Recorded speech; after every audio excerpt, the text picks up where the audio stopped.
One question I get all the time, as if I have any knowledge or expertise in it, is does foot reflexology work? Most of us have seen the charts, color-coded feet labeled with various parts of the body, different organ systems.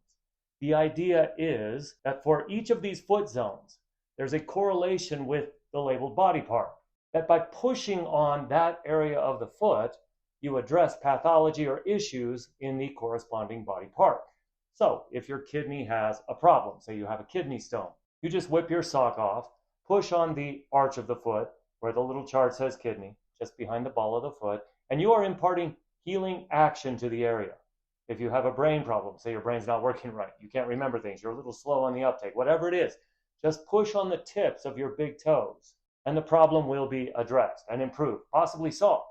If you're in labor and you need some pain relief, you just push on the heels. But there's even more to reflexology's powers than that. Practitioners often see a two-way causal relationship between the body and the foot. So not only can you affect a healing response, improvements in an organ system by pushing on the corresponding part of the foot, you can also identify and diagnose pathological areas using the chart on the wall, using the foot as a diagnostic map of the body.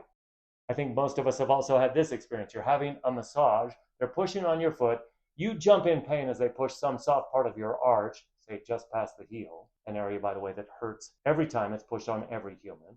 But then they say, oh, you must have a problem with your small intestines. That's the small intestine area of the foot, and you're sensitive there. They go on a little further, they push on an area, you jump, they say, oh, you must have an enlarged spleen, or the ever popular, you must have stressed adrenals, whatever that might be. So not only does reflexology aid in healing, it also aids in diagnosing pathologies.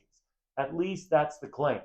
So the question I get, and that I'm going to try to answer for you today, is how does that claim hold up to scrutiny? For one thing, I have to say, I can think of a lot less enjoyable interventions than having someone massage my feet. So I certainly hope there's some medical value to it. Believe it or not, though, the question of the effectiveness of reflexology has been the subject of Western medicine-style, hard science, double-blind, prospective clinical studies. I wish I could say the results surprised me, but unfortunately they did not. First, we have to answer, is it safe? Well, like anything, be careful.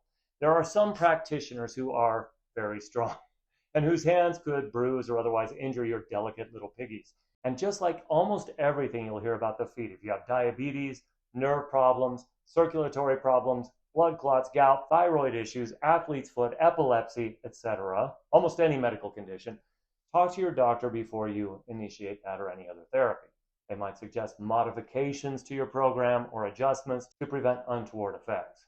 And if you're pregnant, make sure you let your reflexologist know, because some points on your foot are believed to help induce labor, and that could get awkward. Secondly, what can reflexology do for you? Well, feet are sensitive, and they do the yeoman share of work involved in moving us around, carrying us from place to place, keeping us alive, so they are often sore. And frankly, it just feels good to have them rubbed, to most of us. So at the very least, while you're getting this medical intervention, reflexology treatments can feel good in a somewhat painful, pleasurable way. And this is not a trivial benefit, by the way. I'm not dismissing it. Reflexology can lower your blood pressure, trigger your parasympathetic nervous system, improve your mood, create a subjective sensation of well-being, and allow you to decrease your stress hormonal release, improve digestion, and so on. So all good stuff. But, and here's the but, all of these benefits, though, we have to admit, you could get from a deep tissue massage, a slow dance with a person you love, an exhilarating swim, a walk through nature, and many other activities, none of which would we label as medical treatments per se. People talk about pain relief. There are actually well-controlled studies documenting the pain-relieving benefits of foot reflexology. For example, one study from 2021 confirmed a reduction in labor pain among women in labor, both at the 20 and 40-minute mark after receiving reflexology. 81% of the patients in this study would recommend reflexology during labor. Also, and this is interesting, there is some evidence that foot reflexology can promote the induction of labor itself, and I referred to that earlier. A study from all the way back in 1993 in the Journal of Obstetrics concluded that true reflexology, their term, not mine, whatever true reflexology is, true reflexology was more effective than placebo in reducing the symptoms of premenstrual syndrome. So that's what it can do. Secondly, though, what can it not do? The big picture here is that reflexology does not seem to be able to do anything medically that a good generic foot massage or a good calf massage or a good neck massage can do. In other words, although it's kind of fun to look at and probably has some placebo effects, the little map of the foot that you see in various offices is unavailing, a word that means essentially it doesn't produce the desired effect. In studies so far, there is no evidence, except anecdotal evidence, linking this little map of the foot zones that you see and the condition of the various body parts represented on that map. There doesn't seem to be correlation.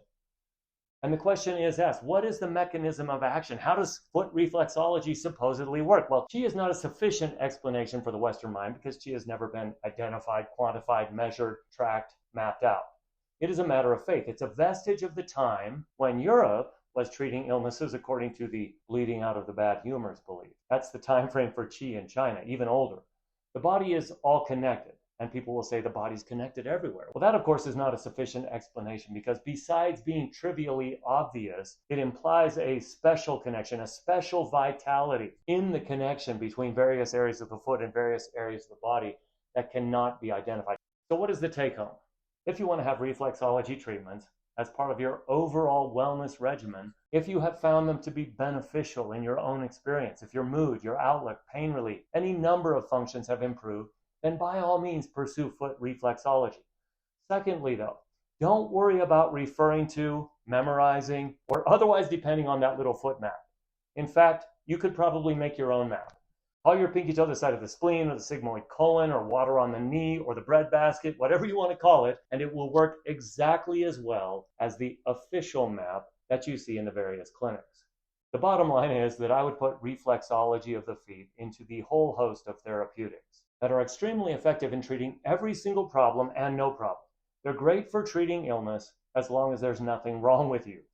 Of course, that sounds glib, and I apologize. But by that, what I mean is there is no metabolic, neurological, tissue, or organ-based serious pathology that is specifically addressed by foot reflexology, and any number of complementary therapies can be equally effective. So if it works for you, if you've derived benefit from it, then I would go for it because foot reflexology is best viewed as an adjunct to targeted evidence-based therapies.